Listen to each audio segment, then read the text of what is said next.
The tampon tax is a nickname for the sales tax on period products, considering them non-essential goods. Items that don't have these taxes are like Rogaine, Viagra, penile pumps, candy, donuts, chapstick, like the list goes on and on.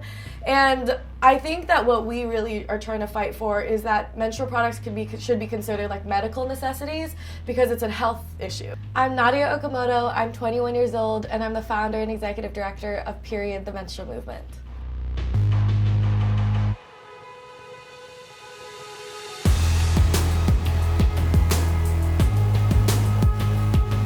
And I think that hearing these stories of period poverty was a big privilege check for me, and realizing that even when my family was experiencing legal homelessness, I never had to use trash to take care of my periods.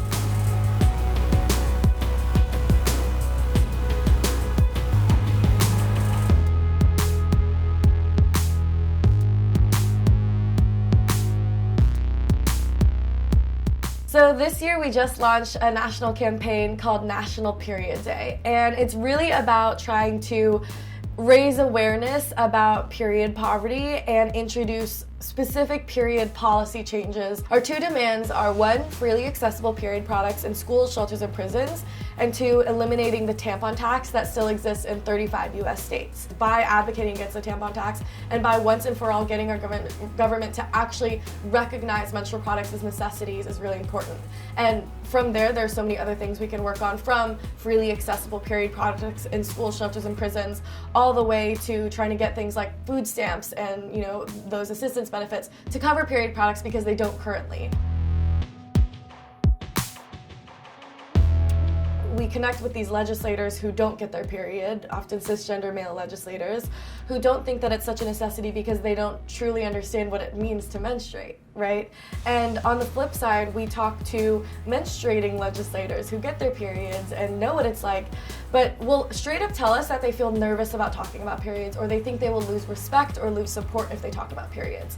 So a big part of this fight is just getting the culture ready to talk about periods so legislators can come out and speak freely about it without thinking that they're the ones having to do all the heavy lifting on destigmatizing menstruation.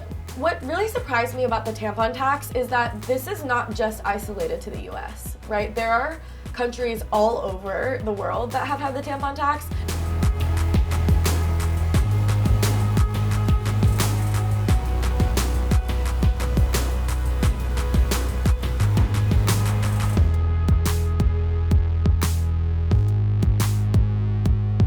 The US, because of the way our sales tax system works, we can't do a national legislation for it. We have to go state by state.